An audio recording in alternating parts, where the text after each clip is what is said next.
Ini yang tidak disadari. Saking sibuknya kita menjalankan ritual agama, sholat 5 waktu, plus sunnahnya. Malam bangun lagi tahajud, pagi sholat duha, sholat tobat, sholat hajat, syukrul wudhu. Bahkan tidak berhenti menyebut-nyebut nama Tuhan. Ngaji, baca Quran yang gak ngerti artinya. Sibuk, habis seluruh waktu. Bagaimanapun rajinnya kita melakukan itu semua, kalau kita masih ada dalam ruang kegelapan, tetap saja kita menipu diri kita sendiri. Menipu jelas menimbulkan ketidakbahagiaan. Silakan tanya. Semua orang yang menipu, walaupun dia membungkus upayanya dengan kain kehormatan, tetap saja dia tidak akan pernah bisa berbohong dengan dirinya sendiri. Ada rasa bersalah yang berjalan dalam dirinya, dan rasa bersalah itu adalah ketidakbahagiaan. Itu yang disebut dengan dosa. Jadi dosa itu sebenarnya rasa bersalah. Dan rasa bersalah itu karena dihadirkan oleh kita, maka rasa bersalah yang kita hadirkan akan menyiksa kita. Jadi Tuhan yang Maha Pengasih, Allah yang Maha Cinta, tidak pernah menyiksa hambanya. Yang menyiksa kita adalah rasa bersalah yang diciptakan oleh diri kita sendiri.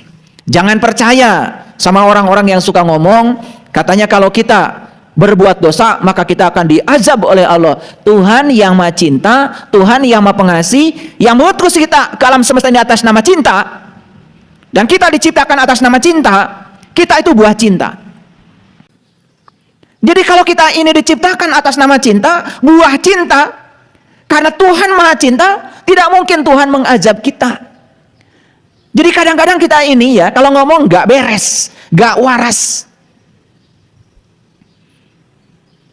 Ngomongnya Bismillahirrahmanirrahim, atas nama Allah yang Maha Pengasih, Maha Penyayang. Ngomongnya begitu, tapi prak-prakannya saja, berani-beraninya menuduh Tuhan, seakan Tuhan itu mengazab kita, Tuhan itu menyengsarakan kita, Tuhan itu tidak mendengar doa-doa kita. Tuhan itu suaranya nyaring pada diri kita, tapi saat Tuhan bicara dalam keheningan, kamu dalam kebisingan yang diciptakan oleh dirimu sendiri. Lalu kamu salahkan Tuhan, padahal Tuhan berbicara amat sangat nyaring, tetapi suaranya tidak terdengar karena kenyaringan suara Allah itu ditiadakan oleh kebisingan pikiranmu sendiri.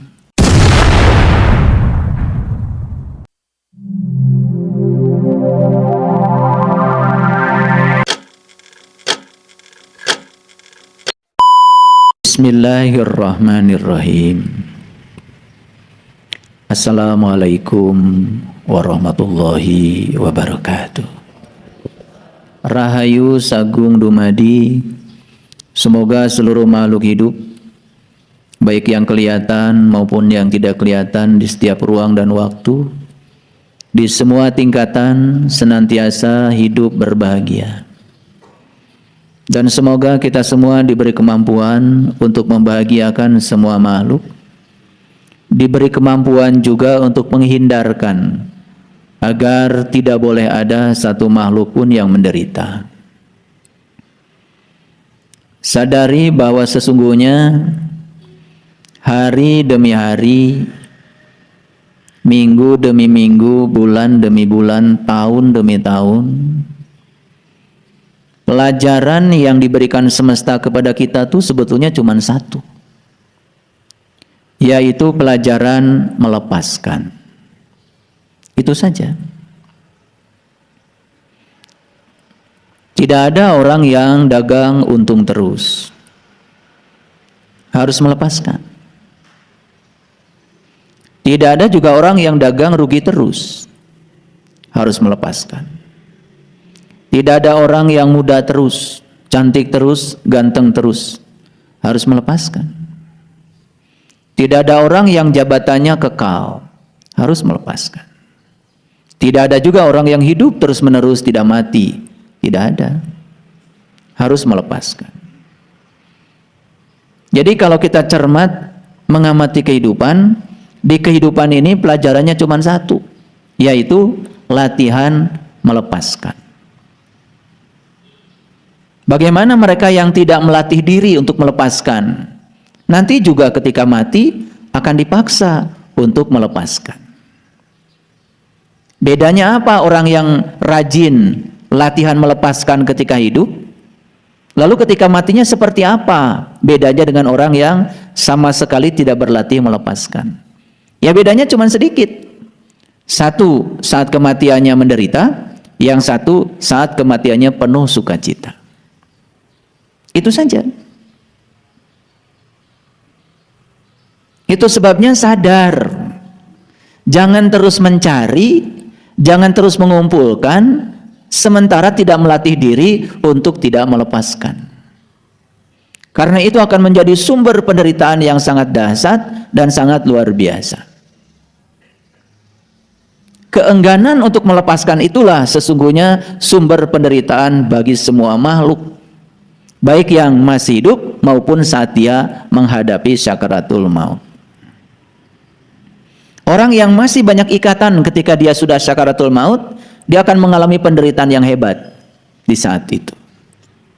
Bukan sekedar mengalami penderitaan yang hebat, dia akan mengalami kondisi yang digambarkan dalam Al-Quran, sumun, bukmun, umyun, la yarjiun. Jadi buta, tuli, bisu. Itu penyakit yang sangat luar biasa. Sudah buta, tuli. Sudah tuli, bisu lagi. Bisa digambarkan ya. Orang yang sudah buta matanya, tuli telinganya, bisu. Gak bisa nyambung dengan situasi. Tidak bisa berinteraksi. Satu saja orang yang buta. Sulit berinteraksi. Tambah lagi penyakit kedua adalah tuli. Tambah lagi yang ketiga adalah bisu, coba.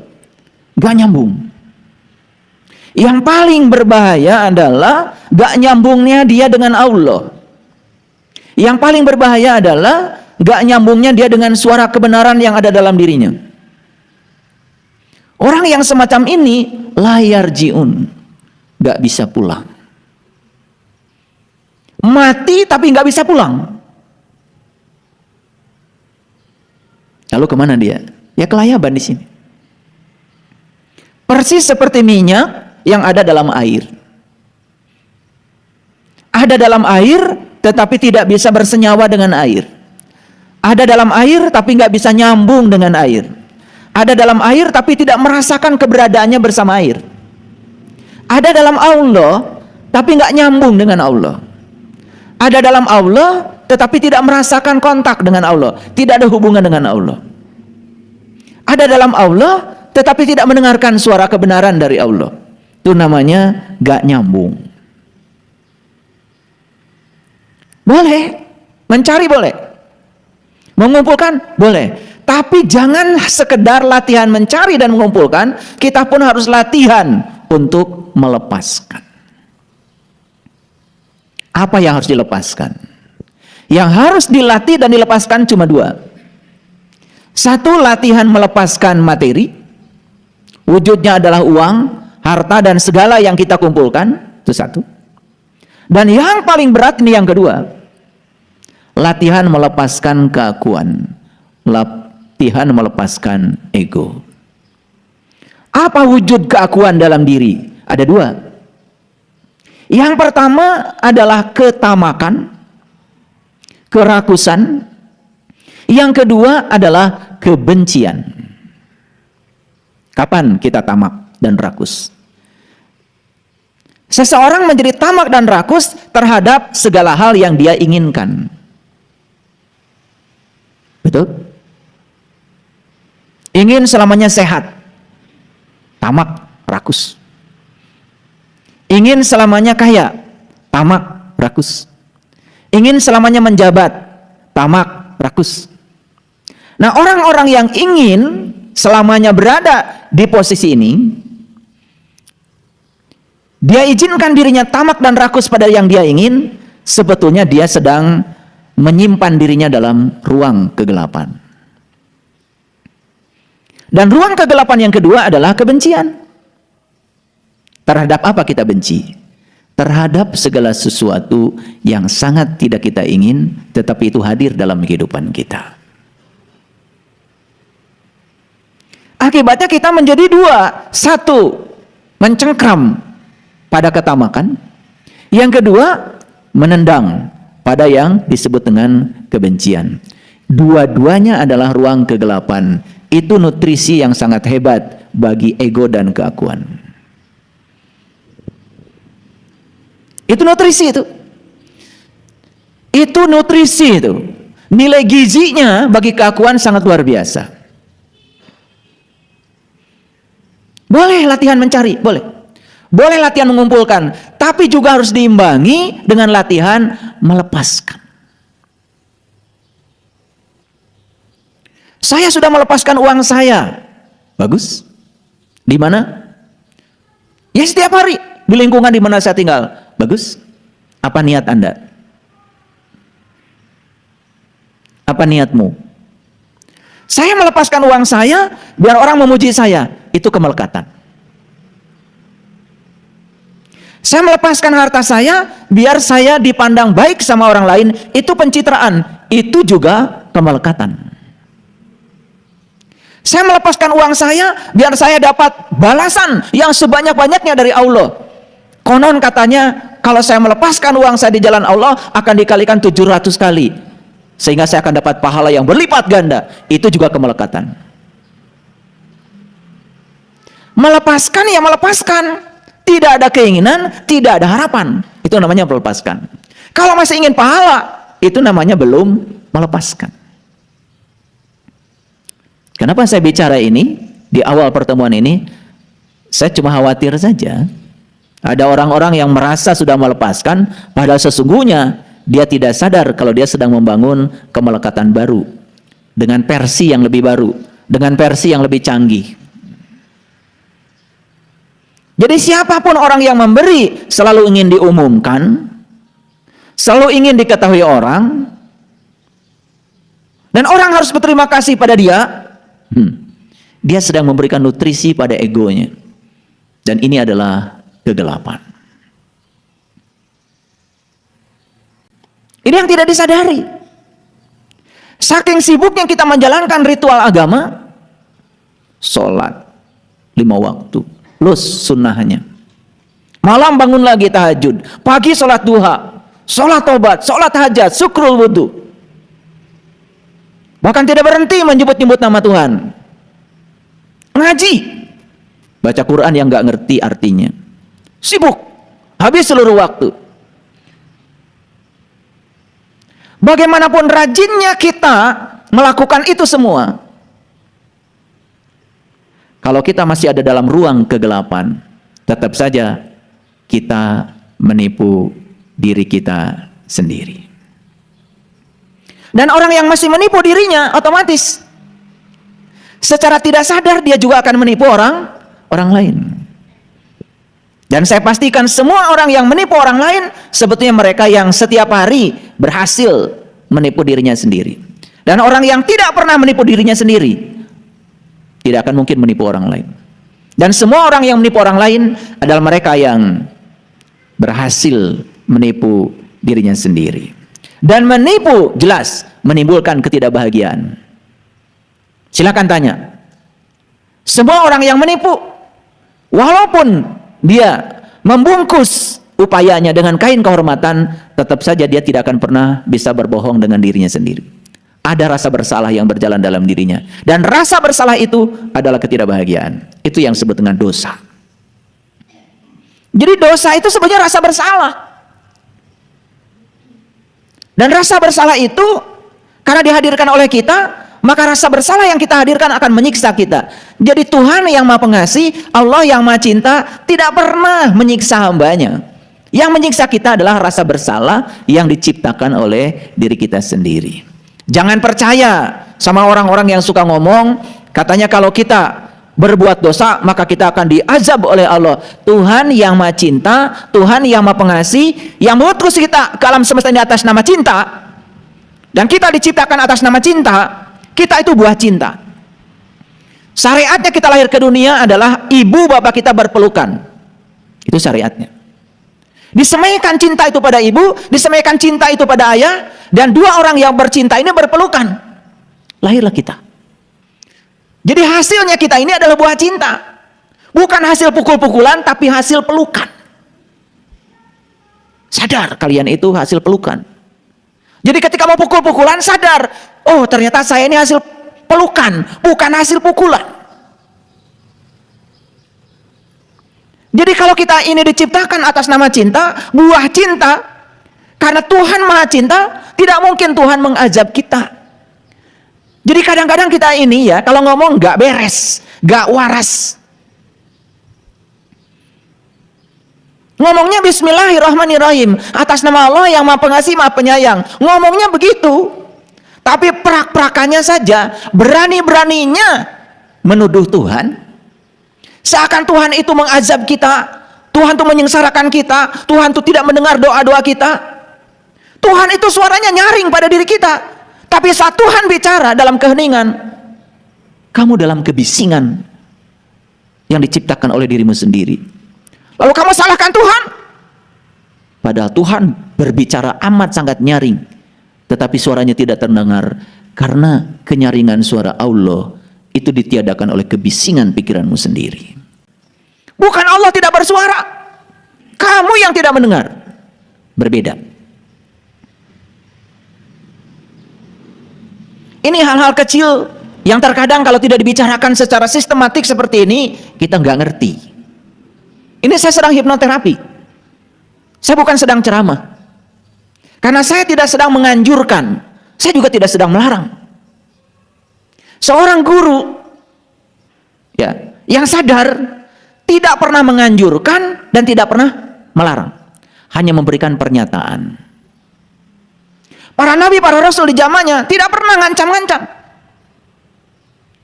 gak pernah.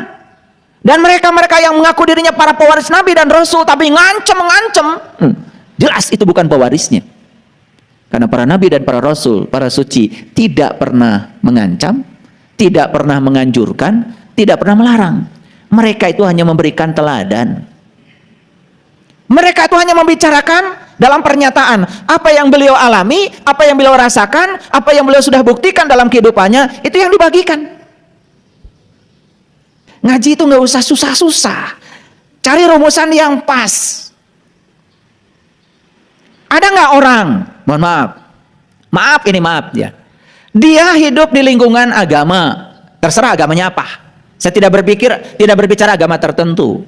Karena bagi saya, mohon maaf ya, bagi saya, ya baik itu bukan soal agamanya apa. Baik itu menurut saya soal kualitas diri kalau menurut saya.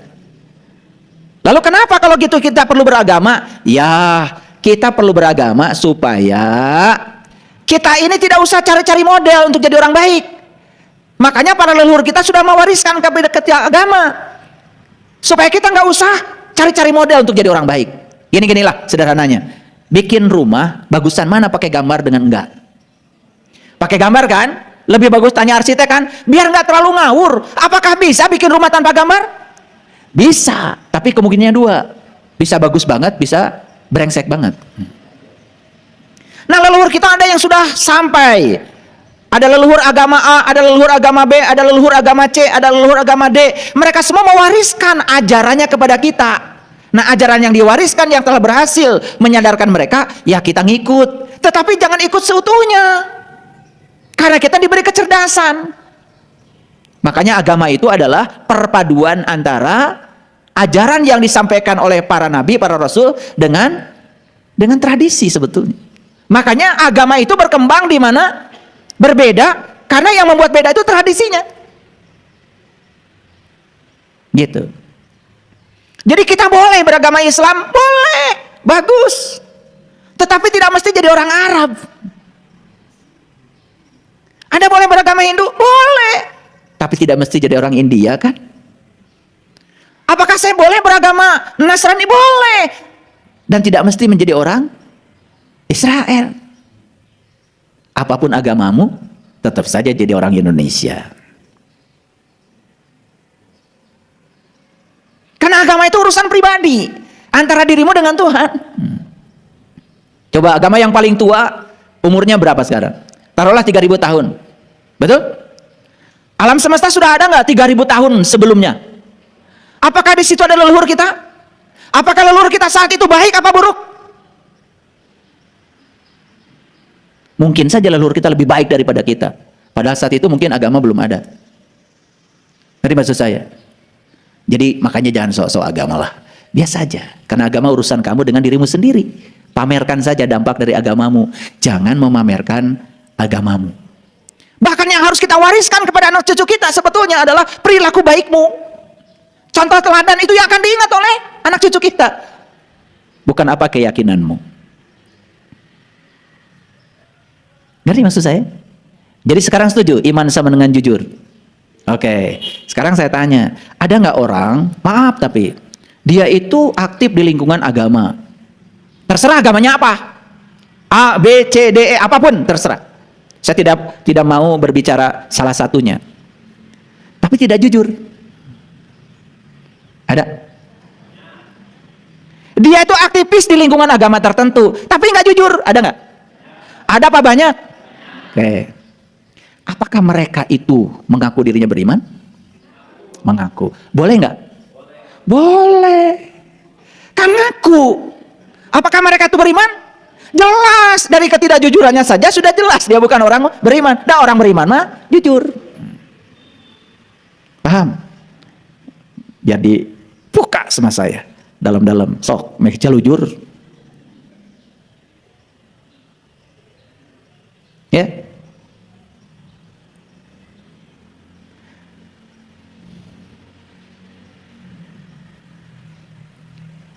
Karena ada ya, mohon maaf, kita mendengar berita di mana-mana. Bahkan dari departemen yang mengurusi urusan agama. Tetapi tidak jujur. Ada nggak orang ngurusi haji nggak jujur? Ada nggak orang ngurusi masjid nggak jujur? Ada nggak orang ngurusi zakat nggak jujur? Ada nggak orang ngurusi sumbangan infak nggak jujur? Apakah mereka itu beriman? Tidak. Apakah mereka mengaku beriman? Ya pasti yang diuruskan zakat, infak, masjid, tempat ibadah, haji, umroh.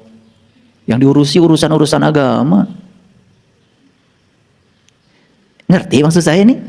Ya, gak apa-apa lah ya, kita buka sedikit ya. Biar wawasannya terbuka. Nah, jadi iman itu sama dengan jujur, percaya sekarang, yakin. Nah, itu iman definisi Nabi, bukan iman definisi kebanyakan orang. Karena kalau ditanya orang-orang beriman, iman apa artinya percaya? Yang penting mah saya percaya. Tahun dipikiran deui. Nah, iya nu aneh. Bisa percaya wa buktina. Kan percaya itu kata Nabi, ya, iman itu kata Nabi, tasdikun bil qalbi. Qalbi itu adalah baitullah, baitullah rumahnya Allah. Kita itu yakin kepada Allah kalau kita sudah tahu rumahnya dan tahu cara berkunjung ke rumahnya dan kita bisa bertatap wajah di rumahnya. Disuguhan dari Allah. Baru tasdikun bil qalbi itu begitu. Sehingga apa yang dibenarkan oleh qalbu baru dilisankan. Nah, lisan ini tidak boleh menyampaikan sesuatu yang tidak dibenarkan oleh qalbu. Sama dengan lisan ini nggak boleh ngomong yang tidak disaksikan oleh mata atau tidak didengar oleh telinga. Coba bayangkan ya, alat bersaksi di tubuh kita dua. Satu mata, dua telinga. Mendengar itu bisa bersaksi, melihat juga bersaksi. Nah, tiba-tiba lisan kita ngomong, gak ada info dari mata, gak ada info dari telinga. Kan bohong.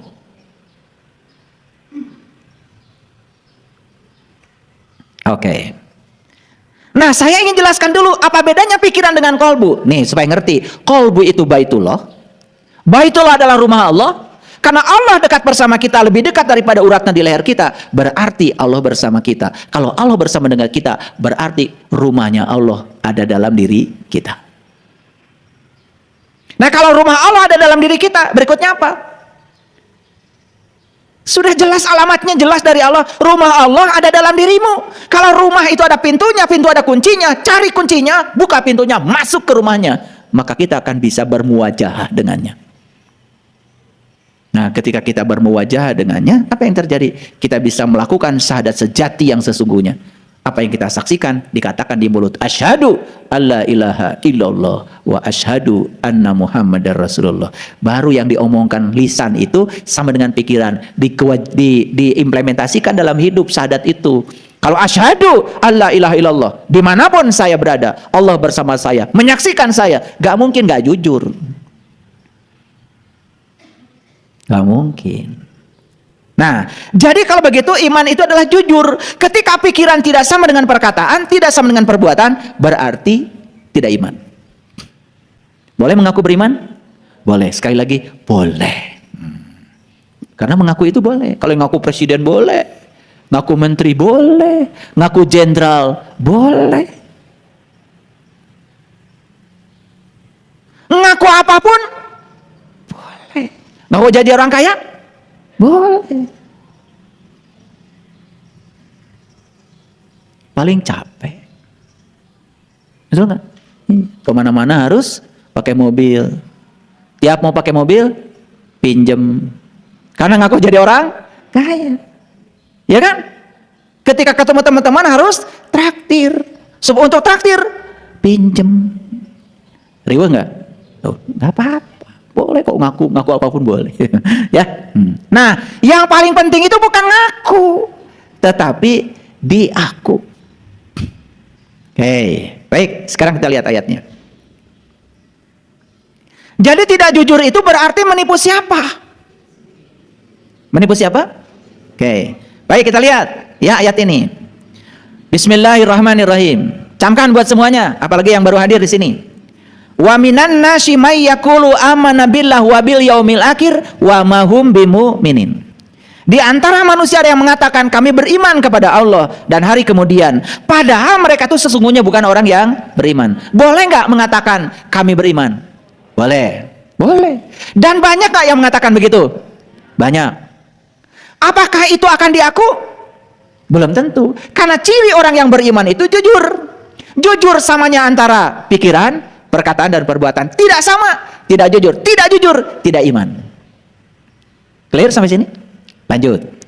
Mereka hendak menipu Allah dan orang-orang yang beriman. Yukhadi'unallaha wallazina amanu wa ma yakhda'una illa anfusahum wa ma yash'urun. Itu bahasa Arabnya. Saya tidak cantumkan nih di sini. Ya, karena kalau saya cantumkan juga kalian nggak ngerti. Makanya saya cantumkan yang ngertinya aja. Tapi saya bacakan supaya kalian yakin kalau itu dari Quran. Perhatikan. Mereka hendak menipu Allah dan orang beriman, padahal mereka menipu dirinya sendiri, sedang mereka tidak sadar. Nah, kebanyakan orang-orang yang mengaku beriman ini tidak sadar kalau dirinya bukan orang beriman. Karena di mana-mana ngaku beriman. Padahal sudah jelas cirinya ada pada diri dia. Dia tuh nggak jujur. Yang dipikirkan, yang dikatakan, yang diperbuat. Bahkan ketidakjujuran itu dia lakukan justru ketika sedang ibadah. Ada nggak orang yang ketika ibadahnya begini? Rabbi ghfirli warhamni wajburni warfa'ni warzuqni wahdini wa'afini wa'fu anni. Ada? Ada? Ada. Bagus? Bagus. Sedang apa itu? Sedang ngatur-ngatur Allah. Sedang ngajarin siapa? Ngajarin Allah. Padahal di awal pembukaan tadi dia mengatakan, ya, inna sholati wa nusuki wa mahyaya wa mamati lillahi rabbil alamin la syarikalah wa bidzalika umirtu wa ana awalul muslimin. Di awal tadi dia mengatakan, sesungguhnya saya orang yang berserah diri kepadamu ya Allah. Kalau berserah diri kepada Allah harusnya siap diatur Allah. Tetapi di bagian gerakan salat berikutnya, Rabbi ghfirli warhamni wajburni warfa'ni warzuqni wahdini wa'afini wa'fu'ani. Berlawanan nggak dengan yang dia katakan? Berlawanan apa tidak? Jawab dong. Suka kalian baca kalimat yang berlawanan itu? Di awal kalian bilang wa ana awalul muslimin, saya orang yang berserah diri kepadamu. Bahkan kalian mengatakan wa bidzalika umirtu, apapun yang kau perintahkan padaku aku taat padamu. Tetapi di bagian tengah tadi, kalian membacakan kalimat yang jelas-jelas berlawanan dengan deklarasi kalian di awal. Pernah berpikir itu?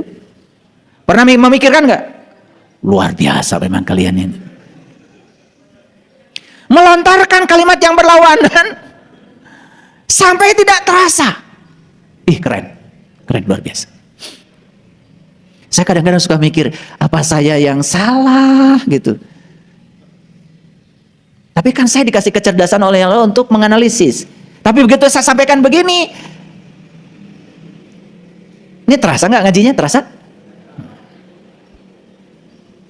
Masih banyak sebetulnya yang tidak koheren, tidak selaras ucapanmu yang satu dengan ucapanmu yang lain. Bahkan itu dilakukan ketika kalian katanya sedang sholat. Itulah pentingnya ikut pelatihan sholat khusyuk itu. Ntar saya perbaiki semuanya. Kalau saya berbicara begini, berarti saya tahu cara memperbaikinya. Mau baru pada nangis tuh, kemarin yang ikut pelatihan sholat khusyuk.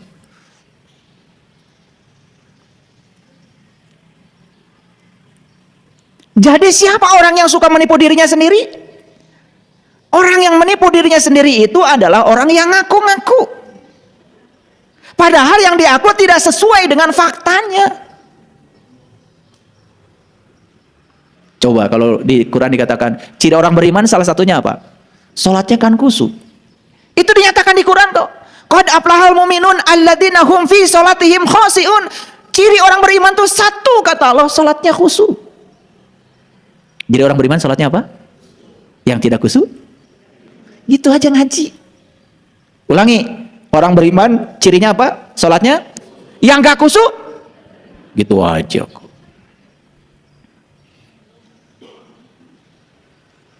Gak usah berbelit-belit kalau ngaji. Nah, apa artinya khusyuk? Khusyuk jelas di Quran dikatakan khusyuk kalau sholatmu mengingat Allah. Bagaimana kamu bisa mengingat Allah? Tahu Allah aja enggak, karena kalbunya masih tertutup. Jadi akhirnya apa yang dipikirkan, apa yang dalam kalbu dengan yang dikatakan, dengan yang dilakukan gak sama. Kalau gak sama, gak jujur. Gitu aja kok. Ini saya sekali lagi, saya sedang ngajarin diri saya. Seperti itu saya ngajarin diri dulu. Dan saya berani mengatakan ini semua sebagai bentuk pengalaman pribadi saya. Saya pernah mengalami kebingungan dengan semua yang harus saya katakan. Mohon maaf. Kenapa saya bingung? Karena saya memikirkannya. Kenapa kalian tidak bingung? Karena kalian gak peduli. Bahkan sama sekali tidak memikirkannya. Baca ini, baca itu, baca aja. Itulah hebatnya kalian. Pokoknya kalian luar biasa. Baik, kita teruskan. Fi qulubihim maradun fazadahumullahu marada walahum adzabun adim bima kanu yaksibun. Walahum adzabun alim bima kanu yaksibun. Dalam kalbu mereka ada penyakit, lalu ditambah Allah penyakitnya. Bagi mereka siksa yang pedih. Siksa yang pedih itu dari mana? Bukan dari Allah. Begitu kalian tidak selaras antara kalbu, perkataan dan perbuatan, akan ada rasa bersalah dalam diri. Rasa bersalah itulah dosa. Itu yang menyiksa kita. Itu yang membuat kita tidak bahagia dalam hidup. Karena gak selaras. Karena kita berdusta.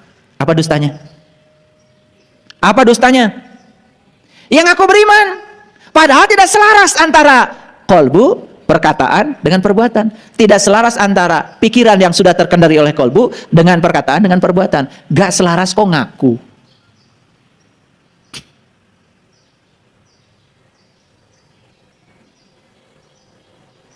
Ada nggak orang rajin ibadahnya, rajin juga nyolongnya?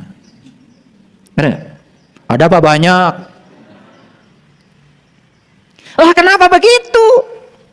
Karena dia tidak mendalam belajar. Kalau mendalam belajar, kalau dalam belajar, saya kalau sudah duduk merenung tafakur, saya suka takut oleh diri saya sendiri. Jadi saya sampai pada titik di mana saya tidak berani mengucapkan kalimat-kalimat itu. Terlalu agung. Saya takut tidak sesuai dengan perilaku saya. Itu saja yang saya takutkan. Terlalu agung. Nah, sekarang kita bahas dusta. Jelas ya? dusta itu adalah tidak selarasnya antara kolbu, perkataan, dan perbuatan. Tidak selarasnya antara pikiran, perkataan, dan perbuatan. Itu namanya dusta. Nah, kita lihat untuk orang yang berdusta apa hadiahnya. Lihat ya. Wa iza qila lahum la tufsidu fil ard qalu innama nahnu muslihun. Apabila dikatakan kepada mereka, janganlah kamu membuat kerusakan di muka bumi, mereka menjawab, sesungguhnya kami adalah orang-orang yang mengadakan perbaikan. Lihat saya semuanya. Adakah orang yang membuat kerusakan di muka bumi? Ada? Ulangi dong, jawab. Adakah orang yang membuat kerusakan di muka bumi? Ada. Bumi sekarang ini sudah rusak? Dulu, zaman dulu, kadar oksigen di muka bumi ini 45%. Pada saat itu hutan yang ada di permukaan bumi ini utuh. Di Papua utuh, di Kalimantan utuh, di Sumatera utuh, di Jawa utuh, di Sulawesi utuh, di semua provinsi utuh hutan. Di seluruh dunia juga utuh. Di Amerika, di Afrika, semuanya utuh. Saat itu permukaan bumi memiliki kadar oksigen 45%. Berapa sekarang kadar oksigen di muka bumi? Kadar oksigen di muka bumi sekarang ini sudah di bawah 35%. Akibatnya apa? Akibatnya semakin ke sini manusia semakin kerdil, kekurangan oksigen. Karena otak manusia itu sebetulnya yang makanannya oksigen. Bayangkan nanti ke depan ketika anak cucu kita lahir kadar oksigen sudah berkurang, otak anak-anak cucu kita semakin ke sana, bukan semakin pintar, kekurangan oksigen, maka semakin tumpul otaknya. Jadi sebetulnya mereka yang merusak hutan, mereka itu merusak generasi yang akan datang. Makanya bumi ini bukan warisan buat kita. Bumi ini adalah titipan buat anak cucu kita. Orang yang beriman, dia akan jaga bumi ini. Karena apa? Bumi ini adalah ibu kita. Dan matahari itu adalah ayah kita. Dan kita tidak akan terlahir ke semesta ini kalau tidak ada perpaduan matahari dan bumi. Tidak ada kalian kalau tidak ada matahari dan bumi. Kalau tidak ada bumi dan matahari, tidak ada kehidupan. Bukankah tubuh kita berasal dari unsur-unsur yang berasal dari bumi? Coba perhatikan, apapun yang ditanam di bumi ini jadi. Nanam jagung jadi jagung, nanam kedelai jadi kedelai. Nanam apa saja jadi. Dan semua tanaman dari bumi dipersembahkan buat kita. Walaupun diinjak-injak bumi oleh kita, tapi bumi setiap saat selalu mempersembahkan yang terbaik buat kita. Harusnya kita jaga, itu ibu kita. Itu ibu pertiwi kita, itu ibu kita yang sesungguhnya. Perhatikan saya.